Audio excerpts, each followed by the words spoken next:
Skoda's VRS badge has always meant one thing. It's about taking the everyday practical and giving it a sharper edge.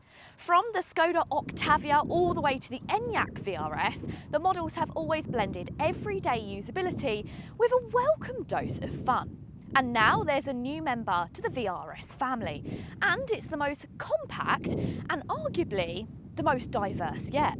It's the Škoda Elroq vRS, the sportiest version of Škoda's new all-electric SUVs. It arrives in a crowded corner of the market, where cars like the Volkswagen ID.4 GTX, the Kia EV6 GT and the Hyundai Ioniq 5N all want your attention.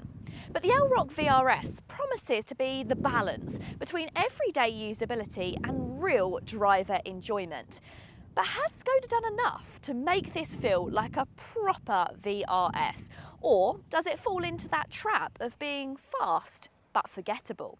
Well, that's what we're going to find out in today's video. Hi guys, my name's Tish and welcome back to Auto Social UK. In today's video, I'm going to tell you everything you need to know about the spicy version of the Elroq vRS.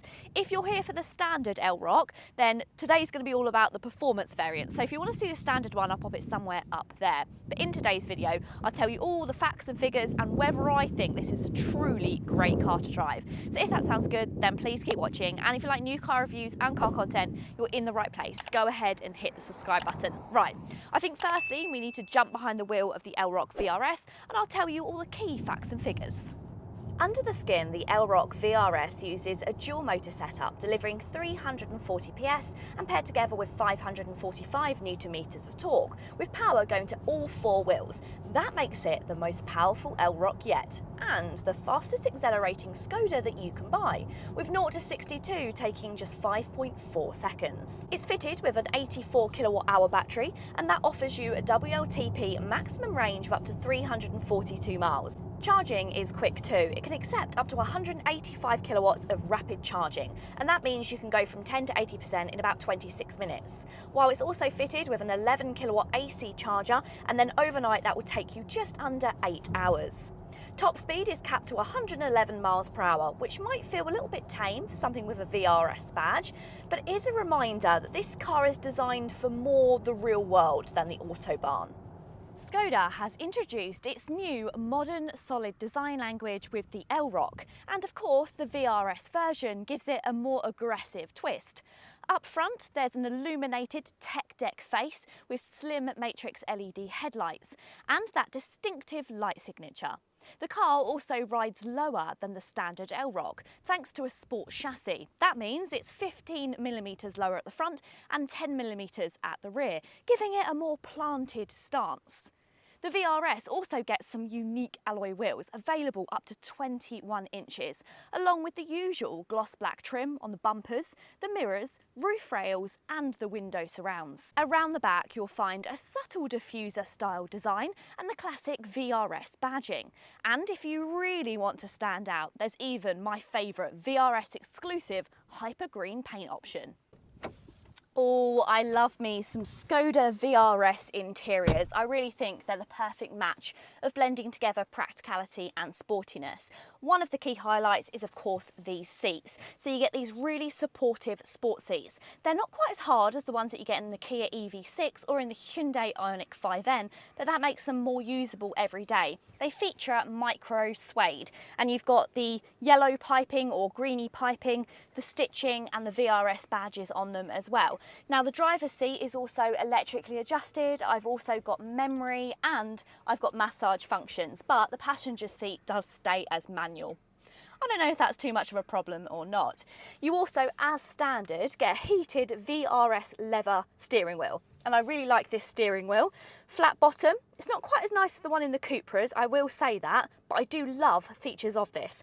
So I love the really heavy scrollers to select your menus. I like that all the buttons are really tactile, that's nice.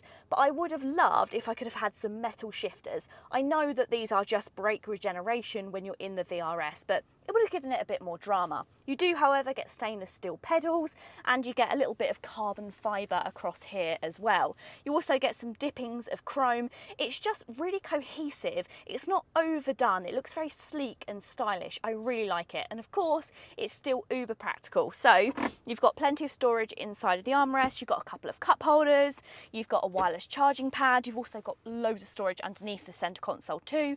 Plenty of storage inside the glove box and inside the doors as well. And just overall, it feels nice and spacious, despite this actually being their smaller SUV electric car. It also features the 13-inch screen, which I know is very controversial online. It was full of bugs to start with, and I have heard that people are still having issues with their older models. But with this being the latest generation, I'd really like to think that this is now the best system. It features Apple CarPlay, Android Auto, which is wireless, and loads of kind of like quick functions. So you can pull down on the screen and then you can add your favourites, which is great. And also you have some safety features just at the top here. So if you click that, then you can change your driver assistance features to what you like. So I think that's really great because it means that you can quickly do those different selections and kind of choices without having to mess too much around in the touchscreen. You also do have some physical buttons down here as well for things that I think are really great. So once again, you've got another shortcut button to your assist systems, so no one can say it's difficult to turn off the traffic sign recognition because it's right there. And you also have your drive mode button as well, which means that you can switch between economy, comfort, normal, sport, traction and individual. So you can completely customize this car's personality to what you want to drive it like. You also have a park button, which means this car can park itself into car parking spaces, which I think is great. You also have a shortcut to the climate, which will take you straight to your climate control. The Elroq vRS isn't pretending to be a hot hatch in disguise, but it is the sharpest and most responsive version of Škoda's new compact SUV. With 340 PS on tap, it's quick enough to surprise you. 0 to 62 takes 5.4 seconds, and that puts it right in hot hatch territory. And the instant torque makes everyday driving effortless. Pulling out onto slip roads or overtaking on country roads, it feels strong and confident. But where the VRS really moves the game on from the standard Elroq is the way that it handles. The sport suspension drops the ride height slightly, and the dynamic chassis control lets you fine-tune the dampeners to your liking. Even in the firmer modes, it doesn't feel crashy, but it does feel tauter and more responsive. On twisty roads, the steering is noticeably quicker and weightier than in the standard car. It gives you more confidence, and combined with the all-wheel drive system, the Elroq vRS grips securely and corners flat for an SUV of this size. Now, it doesn't quite have the playful edge of some of its rivals, but it is predictable, balanced and easy to drive quickly.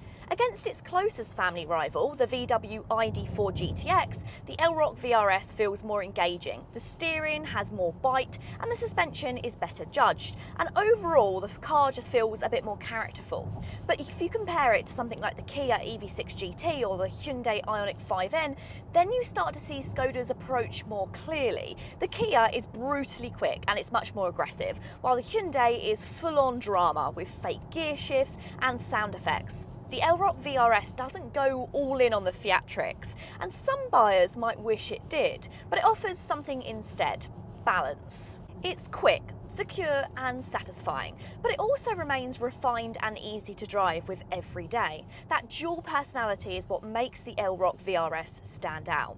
Now, despite this being a performance-orientated SUV, practicality has actually not suffered, and that's good because that's something which Škoda are so good at doing. So inside this boot you get 470 litres, or you get 1,600 just below that if you flatten the rear seats. That makes it one of the biggest in class.